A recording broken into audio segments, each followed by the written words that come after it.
Namaskar. Today it's June 11th, 2026. Welcome to day 90 of Satvik Yogi Path.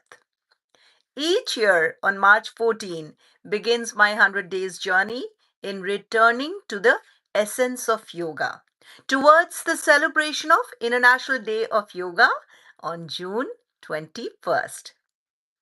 This year I chose to revisit Maharishi Patanjali's Yoga Sūtra and share my daily practices inspired by it.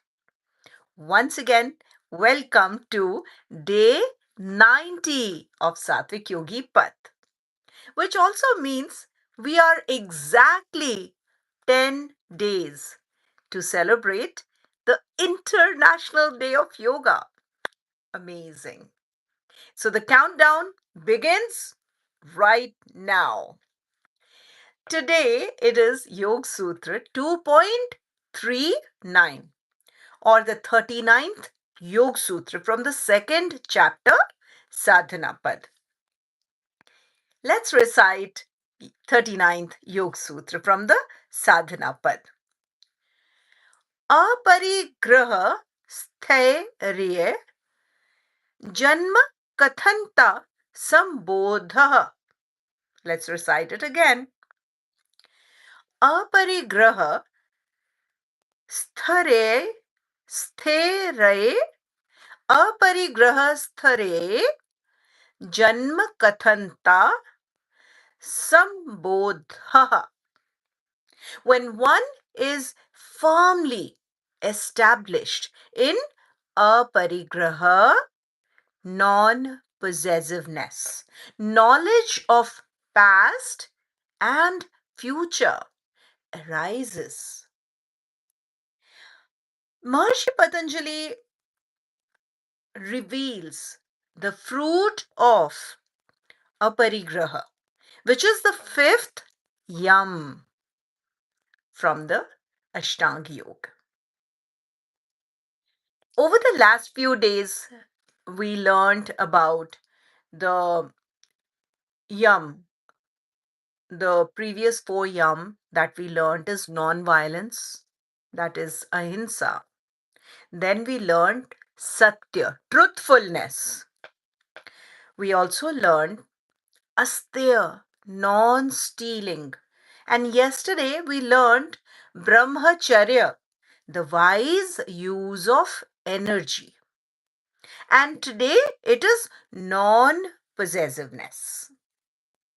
So today we explore the fifth and the final yam and its fruit, which is aparigraha, non-possessiveness. Maharishi Patanjali says that when the mind is free from clinging, clarity arises. This clarity is so deep that the patterns of life, past and future, become visible. One would think that is this some kind of magic or something? No, it is not. The clarity, when the mind is free of, when we release what we do not need, clarity comes. And this clarity that arises when the mind is free of clinging, possessiveness, this clarity is so deep that the patterns of life, past and future, become visible. Please let me be clear. This is not fortune telling. This is perception. Not fortune telling. This is perception. So let us break Yoga Sutra 2.39 word by word to understand its meaning. Non-possessiveness. What does it really mean? Aparigraha sthairye. Aparigraha, which is non-possessiveness, sthairye. When non-possessiveness becomes steady.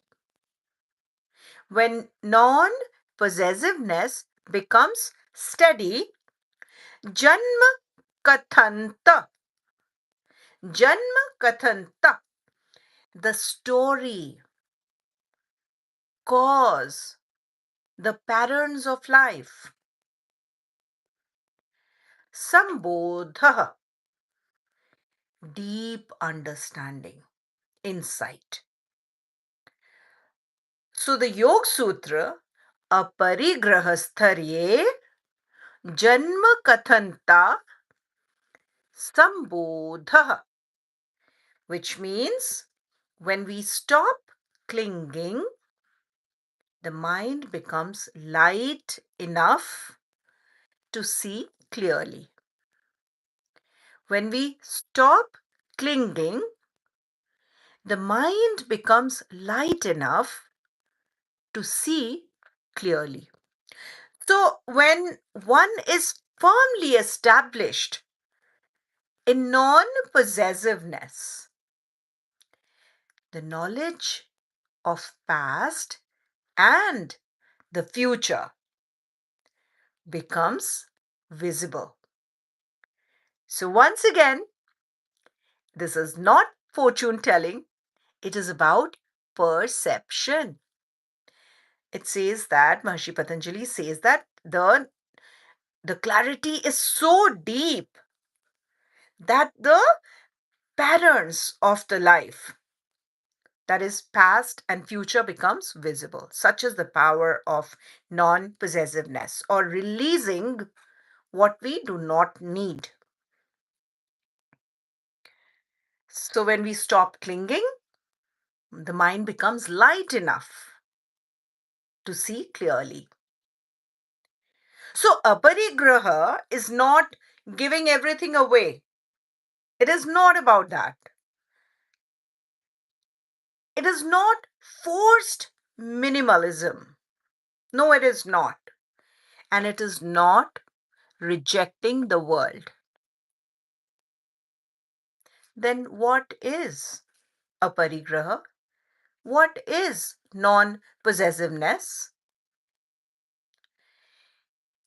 Aparigraha is non-possessiveness is not gripping, not gripping, not hoarding, not attaching identity to possessions, not replaying old stories, not clinging to outcomes, not carrying emotional baggage. That is a parigraha. I can do this again because it's very important to understand that aparigraha, or the non-possessiveness, the fifth and the final yam, it is not giving everything away. If someone tells you that practice aparigraha by giving everything away, that is not aparigraha. Okay, then someone forces you minimalism. You got to go, you got to be minimalist. Being forced upon. No, that is not non-possessiveness. Or rejecting the world. I reject the world, I reject my family, I reject friends. No, that is not a parigraha. Then what is a parigraha? What is non-possessiveness?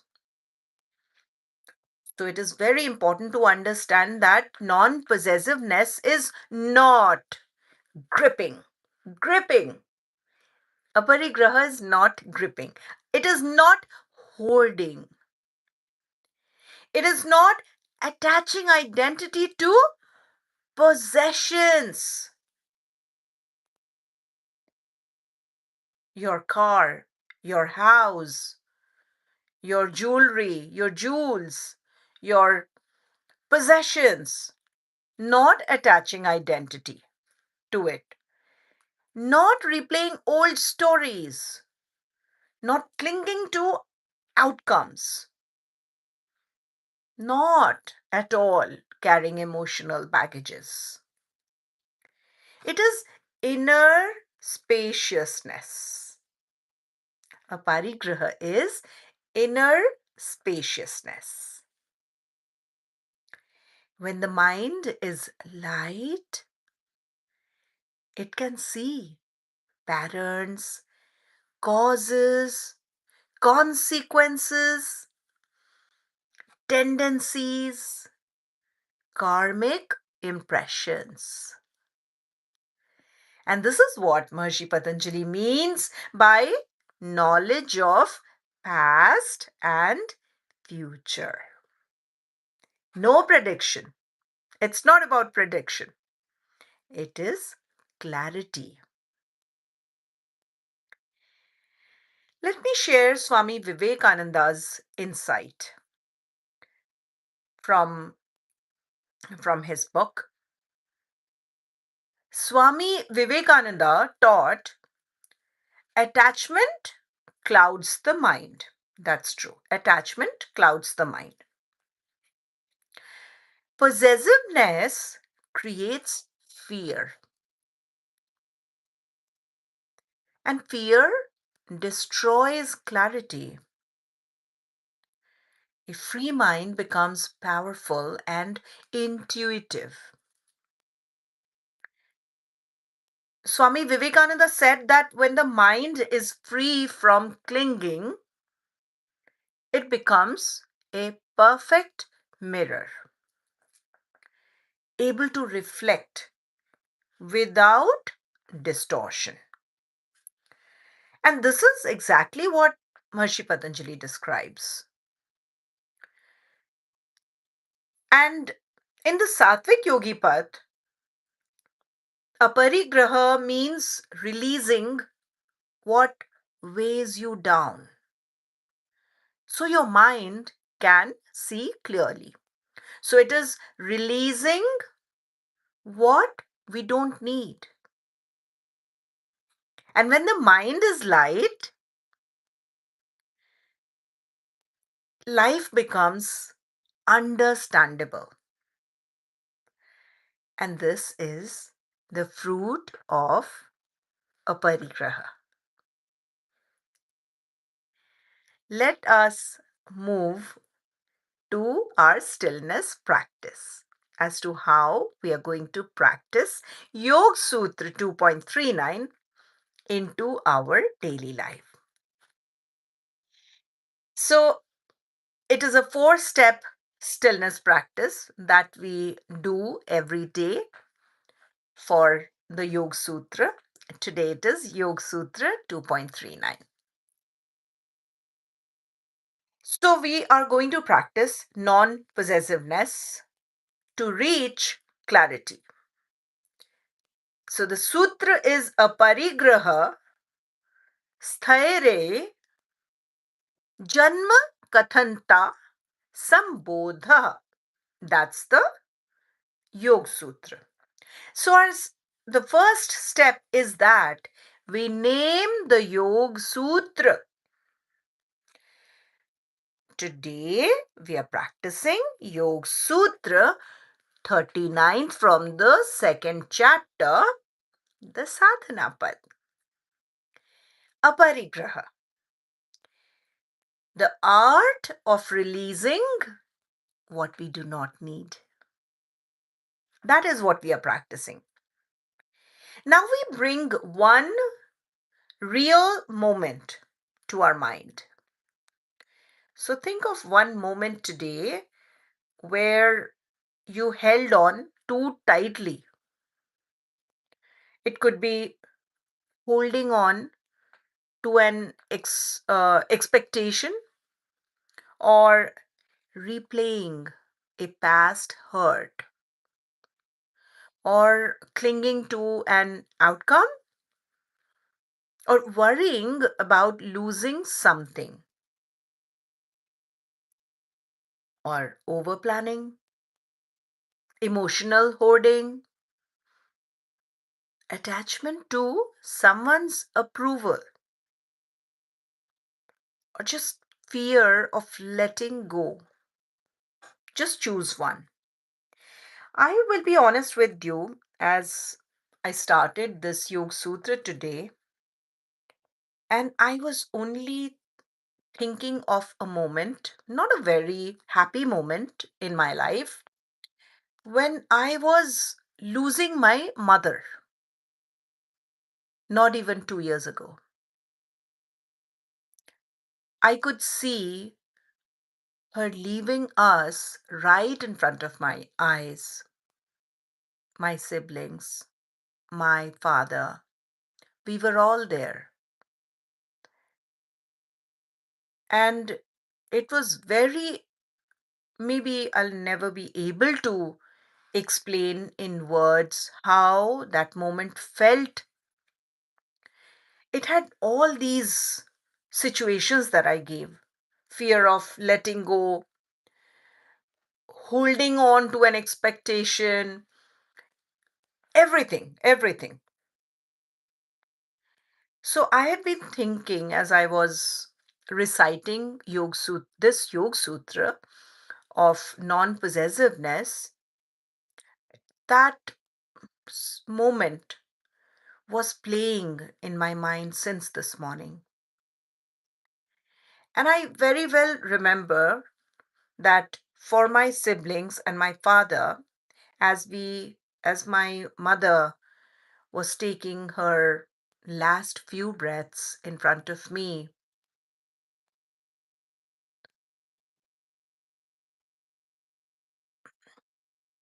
it was very difficult to see my siblings and my father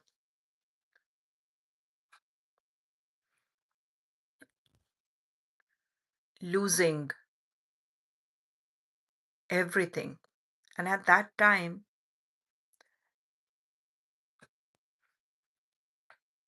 it's difficult, but I was making everyone practice that aparigraha, a practice of aparigraha.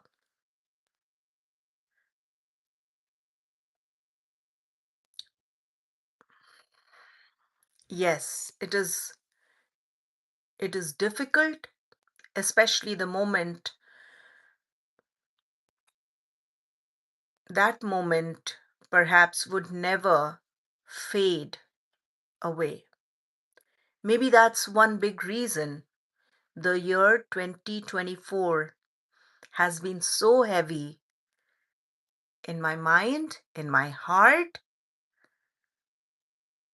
I try to practice non possessiveness, but it is about mother. It's about my mother. So I'll just move on for now. I'm still practicing aparigraha for that moment. And I have come to terms with me that it is a journey, it will take time, but it is the truth that we must practice. Now, let us. So, once you have brought to your mind one moment of any of the situation, holding on to an expectation, replaying a past hurt, clinging to an outcome, or emotional hoarding, over planning, worrying about losing something, fear of letting go, attachment to someone's approval. So, all these, just choose one.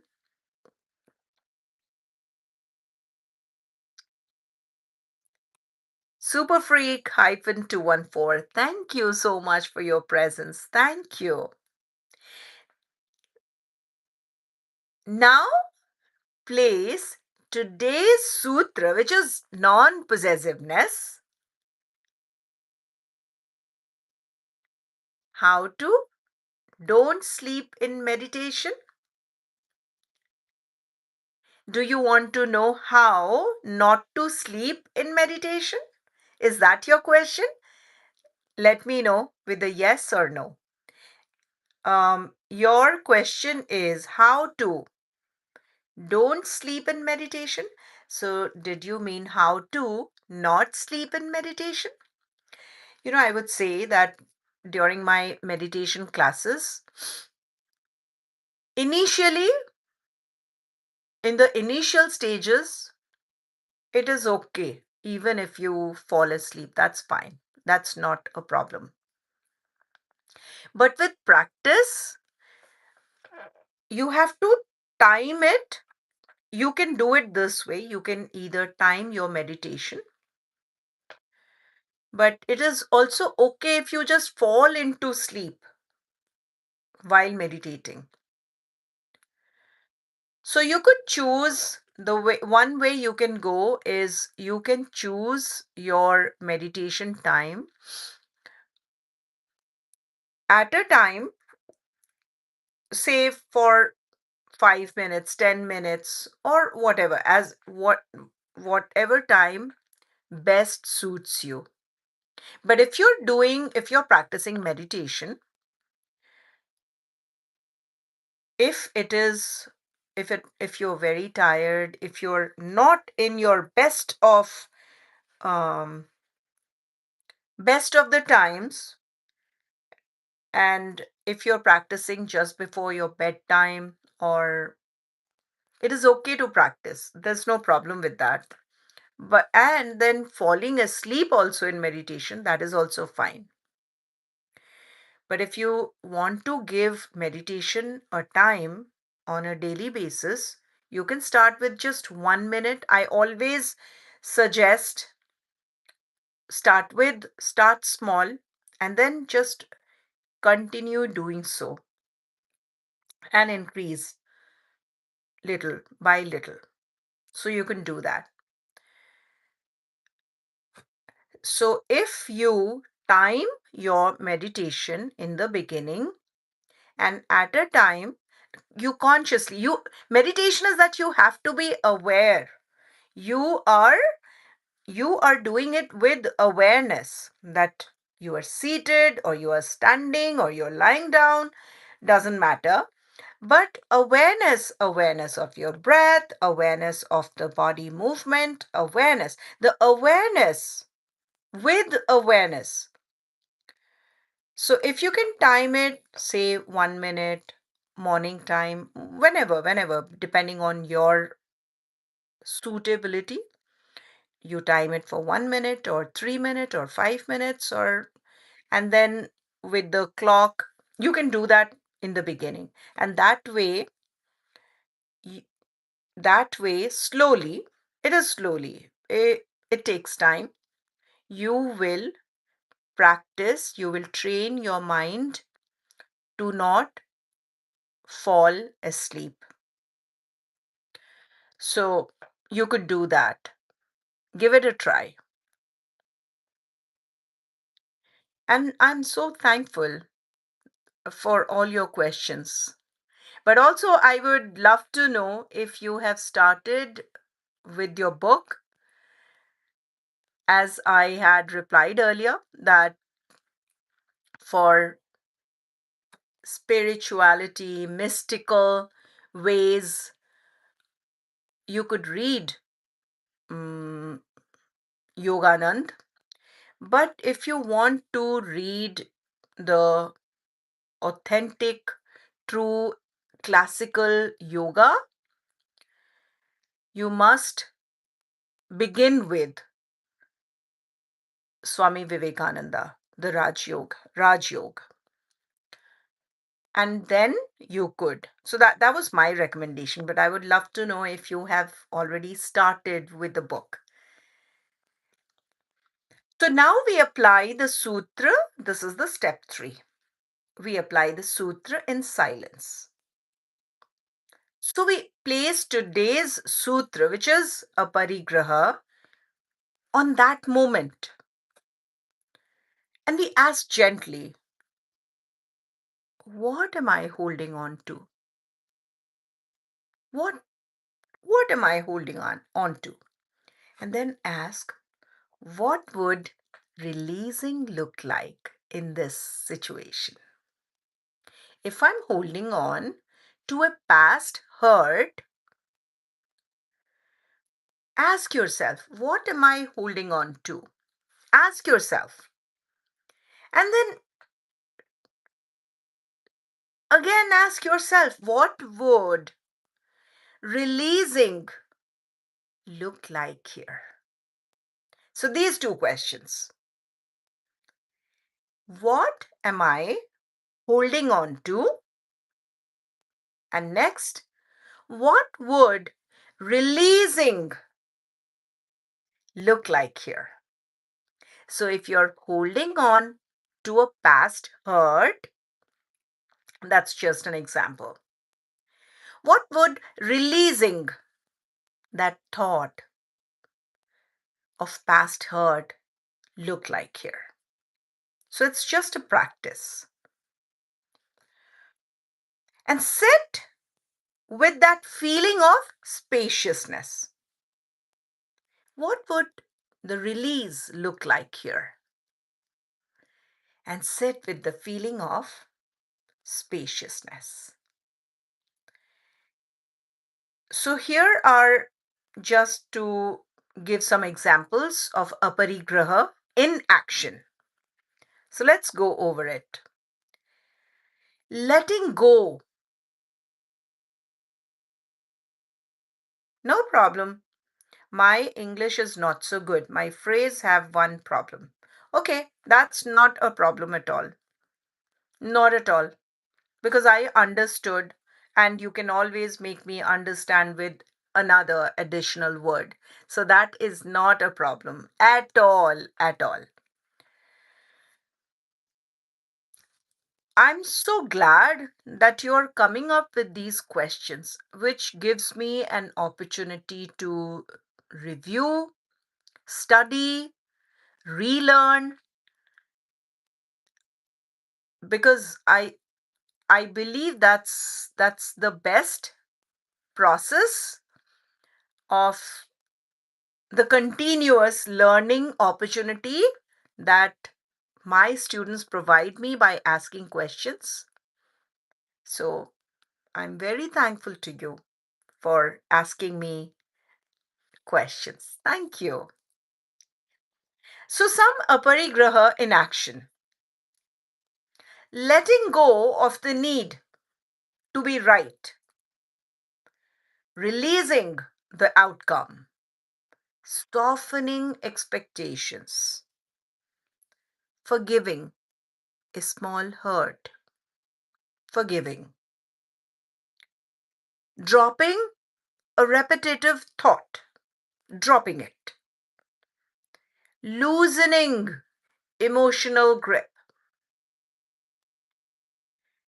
allowing things to unfold, and feel the mind become lighter. Letting go. Most of the times, my problems are because I'm not letting go. The freedom in letting go, in releasing what I do not need. There's a big freedom in that. The mind becomes lighter. Give it a try.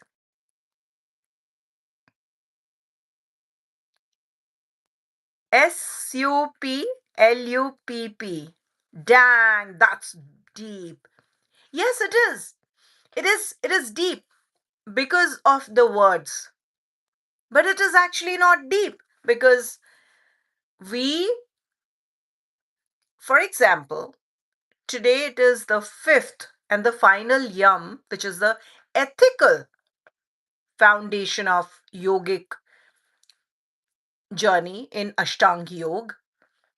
It is how we, yum is how we relate to the outer world. So the fifth one is non possessiveness. And that's the biggest problem, which I myself, as a yoga practitioner, as a yoga teacher, as a mother, as a daughter, as a wife, as a sister, as a friend, I have to practice it. I have to remember to practice non possessiveness when these situations happen.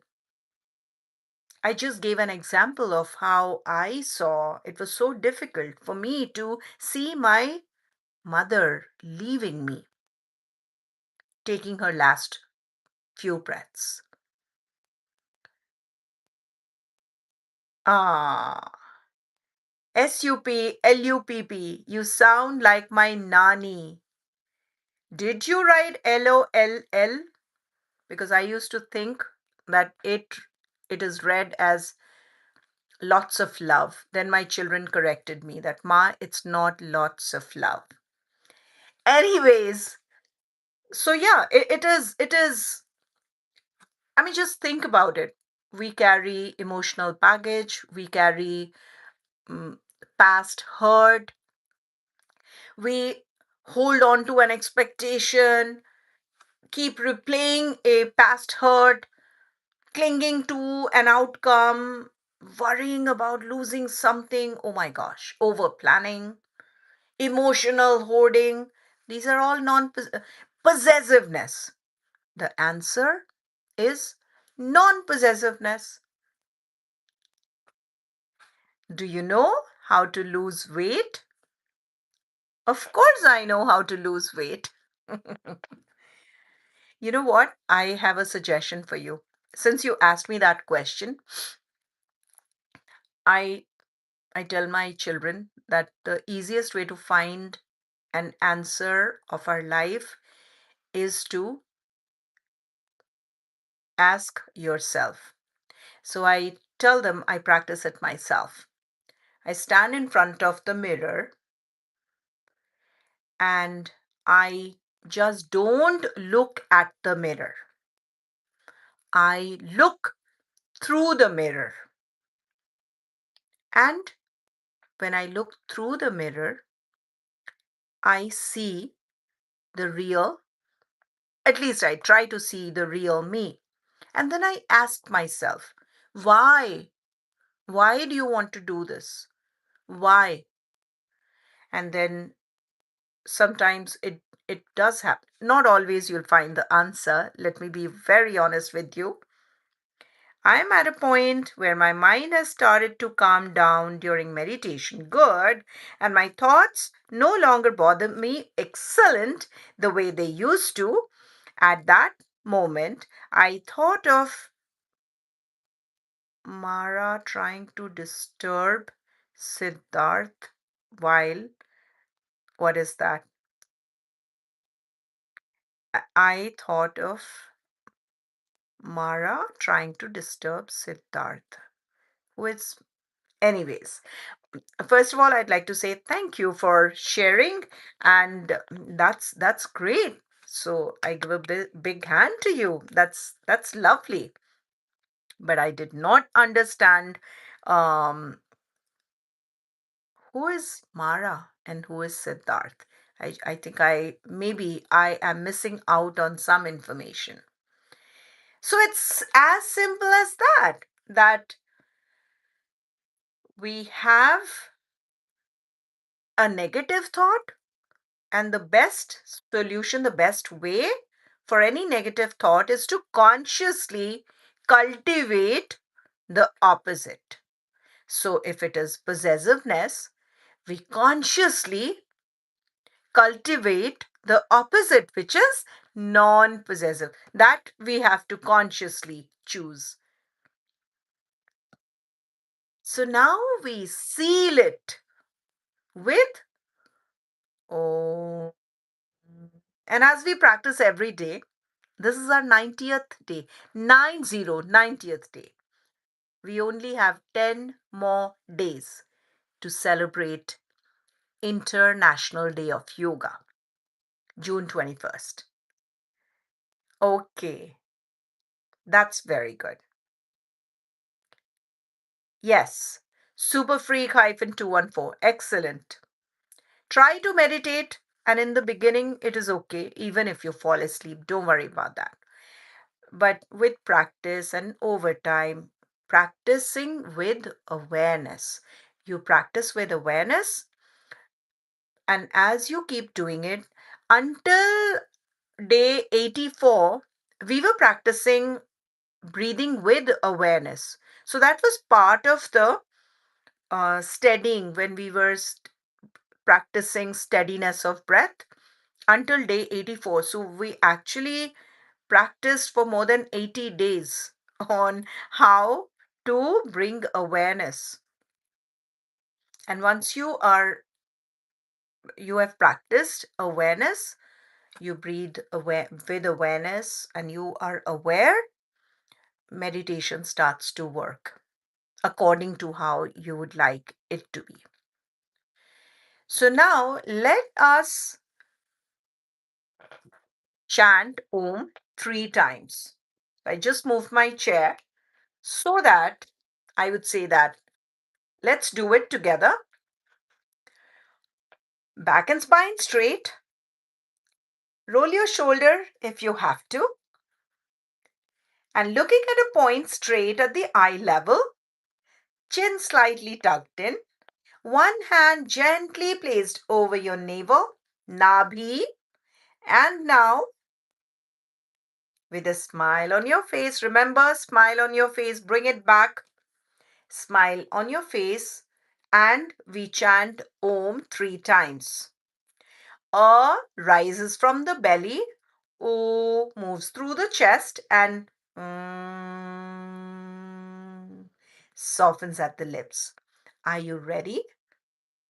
Let's take a deep breath in with the exhalation. We chant Om and we are doing it 3 times. Just let the pause come naturally. Don't rush. Let's begin. Take a deep breath in.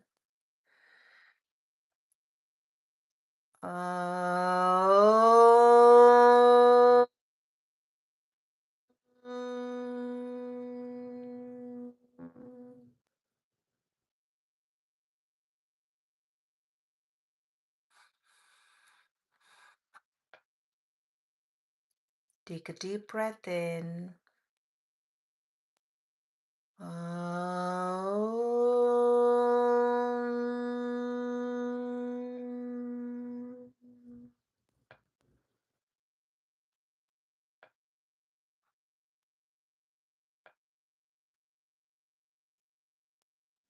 And the last, take a deep breath in.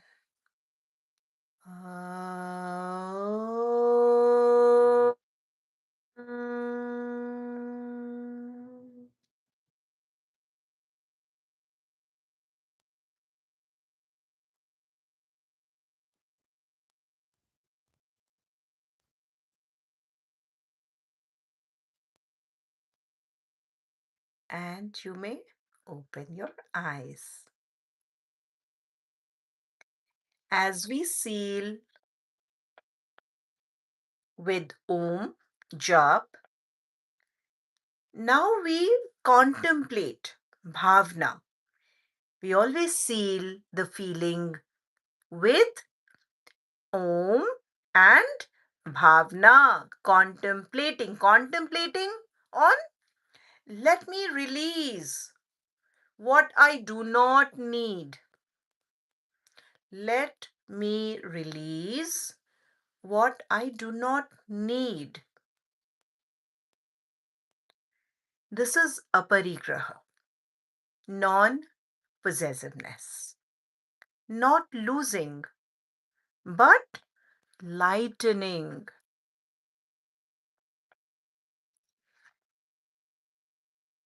So I have a challenge, like every day, day 90 challenge. Let me see if you are up for the challenge. So day 90 challenge is that you let go of one attachment today.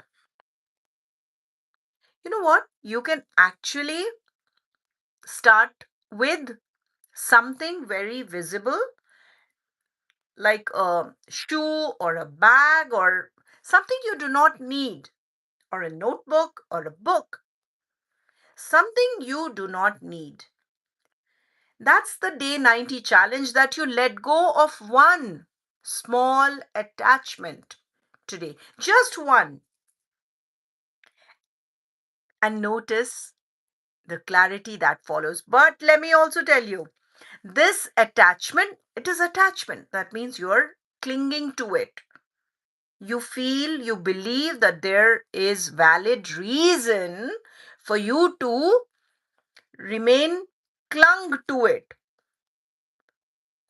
So, small attachment, any small attachment, let go of. That's your challenge. Do you accept the challenge? Let me know in the comment box if you accept the challenge. And once you accept the challenge, then you notice the clarity that follows. Day 90 teaches us that clarity does not come from effort. Clarity comes from release. When Aparigraha becomes steady, the mind becomes light, and the patterns of life become visible. Tomorrow we begin Niyam, the second limb of Ashtanga Yoga, the inner disciplines that purify and strengthen the mind. Your steadiness is the real journey, and I thank you for your presence every day on day 90 today. We meet again tomorrow. Until then, stay warm, stay open, and most importantly, stay honest to your own story. I thank you once again.